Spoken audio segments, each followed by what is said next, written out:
welcome to Band Stuff. This is going to be my third video of marching band tips. The first one was 10 quick tips for a better marching band. Then I had 10 more quick tips for a marching band. And then I couldn't figure out a good title for the next one, so I just called it 11 more quick tips for marching band. So you'll have a total of 31 videos that I think could help you have a better marching season next year. So let's get going. Number one, be realistic about the ability level of your students. I think one of the traps I got into, whether it was marching band or concert band, was I would have this unbridled optimism that kind of took over realism a little bit and wasn't quite as realistic in terms of the talent and ability and experience that I had coming back. And so you've got to be very careful of this, and your thinking process really needs to start pretty soon. Usually about the time of the spring concert the previous year, I start thinking about what I'm going to have for next year.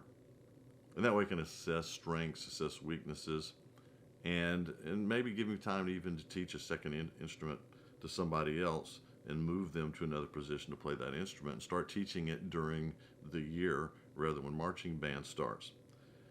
One thing that I did early in my career is I really underestimated the ability of talented kids in terms of how much they could do.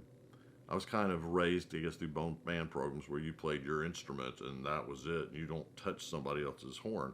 And so that kind of stuck with me. But then when I got a small band, I realized I wasn't going to be able to survive if everybody just played one instrument and then that was it. And they didn't learn anything else because I had so many instrumentation issues that I had to take care of.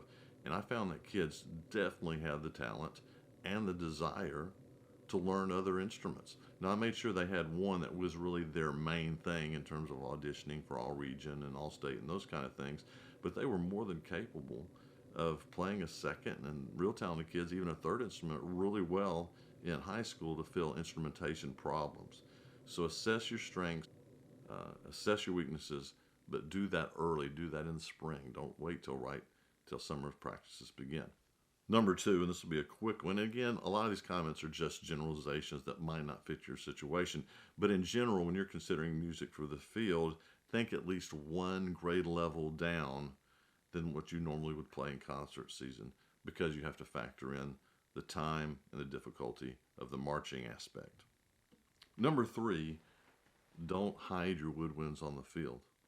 If you're writing the drill, that would be easy enough for you to take care of. If you're having somebody else write your drill, ask them to have the woodwinds front and center a reasonable amount of time, particularly where it's a part of the music that really, really needs to be heard. You know, I really believe in trying to bring a concert band sound to the field. And in concert band, we don't stick the woodwinds way in the back somewhere. They're up front. And so it'd be good as much as we can to follow that concept in marching band. Let those woodwinds be seen, have them up front, and it'll enable them to be heard and add more of that concert band sound that hopefully you're looking for.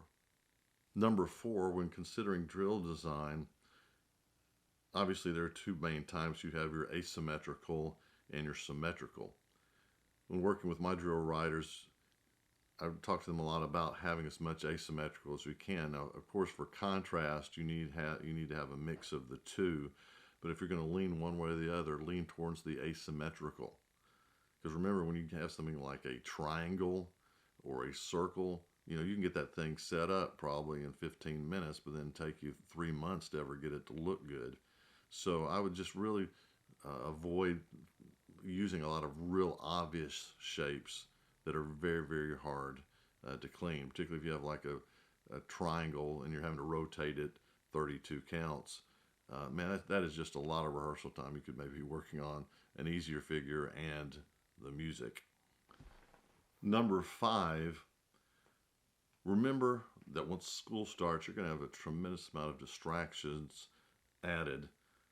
And it's the summertime where you'll have the opportunity to get your longest stretches of uninterrupted rehearsals.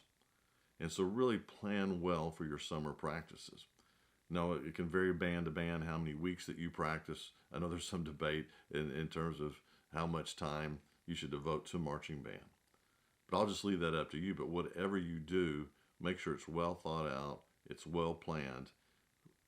and get as much done as you can, because that'll just make things easier once schools start. Now, as far as the summer practices go, you're going to probably have to work with coaches. You're going to have to work with kids' work schedules. I always worked with my students and found them and talked to them about their best times to practice, and it varied from job to job. The last job I was at, they preferred practicing starting at 6 o'clock at night. That way they could work during the day, come in the evening. It was cooler in the evening as well. But your kids might prefer doing it early in the morning. It kind of vary, but find a general consensus on the best time for everybody to practice, and then hold very strict to them being there and having great attendance. One of the most important things when it comes to the performance of the music for your marching band is pulse. Fortunately, technology has helped out with this quite a bit. It's very easy to find a metronome of a number of different sizes that you can hook up with some type of PA system so that the group can feel the pulse. If you don't have that, you can use a wood block, use a snare drum, have the kids count out loud. But there should be a constant emphasis while learning the drill, while performing the music, while adding the music with the drill, on pulse and maintaining tempo. Number 7, I would encourage you throughout the season to walk around the band as they're performing and really listen to what different band members are hearing depending on where they are in the field.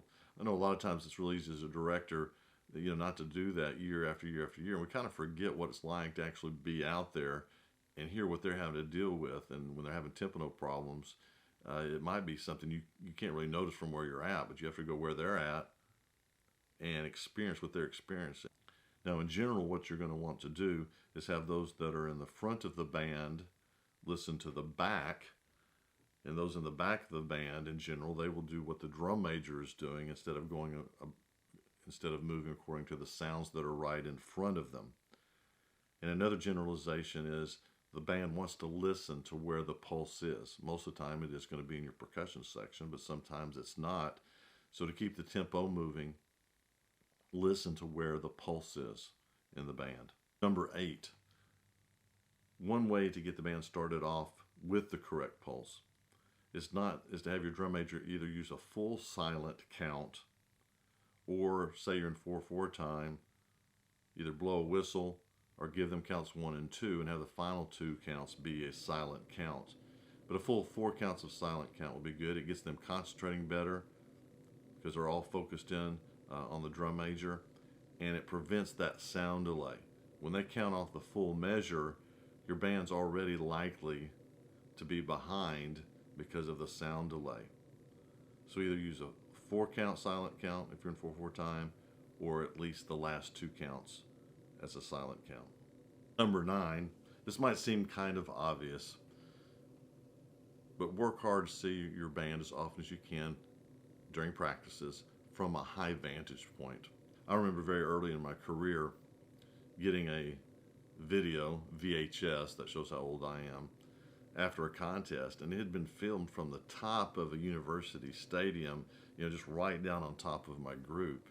And I was just stunned with all the problems that you could see the higher up that you went. And so from that point on, I just did everything I could to get as high as I could in a stadium or at our practice field, wherever it was, to get up as high as I could, because there's just so much more that you can see and correct from a high vantage point. So I would encourage you to do that as much as you can. Your situation might not allow for it a lot, but maybe you can come up with some creative ways to at least do it a couple of times during the season. Number 10, this suggestion might not apply to some of you that already march a tremendous amount. The suggestion might not be any good for you. For those of you that generally just go to 2, 3, maybe 4 contests, it's really important that you be creative and find as many opportunities as you can before that, because a lot of times it's the performances where you try to get rid of a lot of the mistakes that you make and kind of get them out of the way so that they're not made in terms of a competition. And I'd encourage you to be creative with that. A lot of times talk to your administration, they might let you just perform for the school, because we know that very few school members go to marching contests. Most of them are not paying attention during halftime. And maybe you can arrange a performance where you are it. You are the thing that they are there to see, and see if you can perform your show for the school. Maybe even perform for elementary schools, maybe perform for some other sport that you don't normally perform for. But give your kids an opportunity to get that performance experience, and particularly before your first marching competition, to be able to go through some of the routines that you have to go through to march at a competition. And finally, number 11, this is just a marching tip, and I'm not going to demonstrate because if I stand up and do it, my stomach will probably take up the whole screen. But I think you could, just describing this will be good enough for you. A lot of times on lateral slides, kids turn too high, and there's a lot of tension, particularly in the back. It gets in the way of the upper body being able to breathe fully. So when you're teaching your lateral slides, have them turn from the hips, and it makes it's a lot better look. It helps them breathe deeper. So turn from the hips, not from up in the waist. So thanks for watching. If you haven't watched the other two videos, I would suggest that, and you have a total of 31 suggestions that can help you take your band up to the next level. Thanks for watching.